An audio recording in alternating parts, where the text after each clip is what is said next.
ಏನು BWSSB ಮತ್ತು ನಮ್ಮ ಸರ್ಕಾರ KC ವ್ಯಾಲಿ ಒಂದು ಒಪ್ಪಂದ ಆಗಿದೆಯಲ್ಲ 440 MLD ನೀರು ಲಭ್ಯತೆ ಎಷ್ಟು ಪ್ರಮಾಣದಲ್ಲಿಂದ ಇದೆ ಅಂತ ಹೇಳಿಬಿಟ್ಟು BWSSB ಅವರು ನಮ್ಮ ಮಾಹಿತಿ ಇನ್ನೂ ಕೊಟ್ಟಿಲ್ಲ.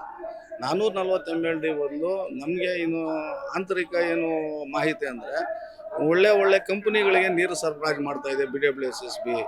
ಏನು ರೈತರಿಗೆ ಏನು ಅಂಡರ್ಗ್ರೌಂಡ್ ವಾಟರ್ ರೀಚಾರ್ಜ್ ಮಾಡಬೇಕು ಅಂತ ಸರ್ಕಾರ ಯೋಜನೆ ಮಾಡಿತ್ತು, ಆ ಯೋಜನೆ ನೀರು ದುರುಪಯೋಗ ಪಡಿಸ್ಕೊಳ್ತಾ ಇದ್ದಾರೆ ಅಂತ ಒಂದು ಮಾಹಿತಿ ಬಂದಿದೆ.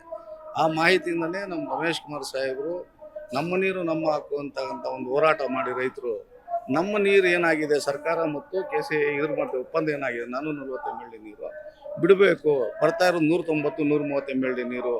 ಇವತ್ತು ಅಧಿಕಾರಿಗಳು ಹೇಳ್ತಾರೆ 250 MLD ನೀರು ಬರ್ತಾ ಇರುತ್ತೆ. ಇದೇ ರೀತಿ ನೀರು ಬರ್ತಾ ಇದ್ದಿದ್ರೆ ನಮ್ಮ ತಾಲೂಕಲ್ಲಿ 22 ಕೆರೆಗಳು ತುಂಬಬೇಕಾಗಿತ್ತು, ಇಷ್ಟೊತ್ತಿಗೆ ಈಗಾಗಲೇ ತುಂಬ್ತಾ ಇತ್ತು. ಇವರು ಇದರಲ್ಲಿ ಏನೋ ಮೋಸ ನಡೀತಾ ಇದೆ ಅನ್ನೋದು ನಮ್ಮ ರೈತರಲ್ಲಿ ಒಂದು ಡೌಟ್ ಇದೆ.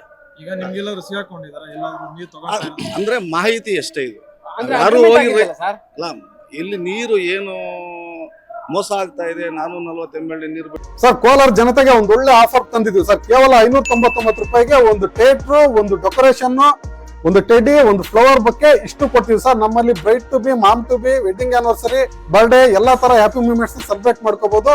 ನಮ್ಮ ಅಡ್ರೆಸ್ ಬಂದು Kolar MG road near Axis bank opposite building.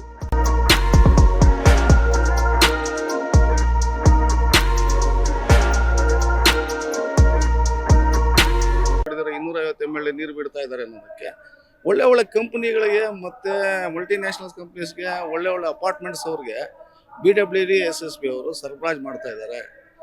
ಲಭ್ಯತೆ ಇದೆ ನೀರು 440 ನೀರನ್ನ ಹೌದು ಶುದ್ಧೀಕರಣ ಮಾಡಿ ಇನ್ನು 2 ಹಂತದಲ್ಲಿ ಶುದ್ಧೀಕರಣ ಮಾಡಿದ ನೀರನ್ನ ಬೇರೆ ದೊಡ್ಡ ಕಂಪ್ನಿಗಳಿಗೆ ಸರಬರಾಜು ಮಾಡ್ತಾ ಇದ್ದಾರೆ. ಅದರಿಂದ ನಮಗೇನಾಗ್ತಾ ಇದೆ, ಏನು ನಮ್ಮ ಒಪ್ಪಂದ ಆಗಿದೆಯೋ ಆ 440 MLD ನೀರು ಬಿಡೋಕ್ಕಾಗ್ತಾ ಇಲ್ಲ ಅಂತ ಒಂದು ಡೌಟ್ ಇದೆ. ಇದ್ರ ಬಗ್ಗೆ ಸರ್ಕಾರ ಗಮನ ಹರಿಸಿ ರೈತರಿಗೆ ಅನ್ಯಾಯ ಆಗದಿರ ಏನು KC ವ್ಯಾಲಿ ಯೋಜನೆ ಒಪ್ಪಂದ ಇದೆ 440 MLD ನೀರು ಅದನ್ನು ಹರಿಸಬೇಕು.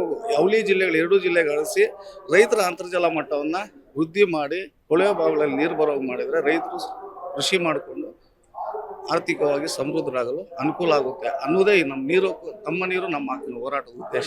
ಇದು ಸರ್ಕಾರದ ಇರೋ ಹೋರಾಟ ಅಲ್ಲ. ನಮ್ಮ ನೀರು ಹರಿಸ್ಬೇಕಾಗಿರ್ತಕ್ಕಂಥ ನೀರು ಬೇರೆ ಕಡೆ ಹರಿಸ್ತಾ ಇದ್ದಾರೆ. ನಮ್ಮ 2 ಜಿಲ್ಲೆಗಳಿಗೆ ಹರಿಸ್ಬೇಕಾಗಿರೋ ನೀರು ಬೇರೆ ಕಡೆ ಹರಿಸ್ತಾರೆ ಅಂತ ಒಂದು ಸಂಶಯ ಇದೆ. ಆ ಸಂಶಯವನ್ನು ಸರ್ಕಾರ ಅದ್ರ ಬಗ್ಗೆ ಗಮನ ಹರಿಸಿ ಏನು 440 MLD ನೀರು ನಮ್ಗೆ ಬರಬೇಕು ಅದನ್ನು ಬಿಟ್ಟಿಸ್ಕೊಟ್ರೆ ಸಾಕು. ನಮ್ಮ ಸರ್ಕಾರದ ವಿರುದ್ಧ ಹೋರಾಟ.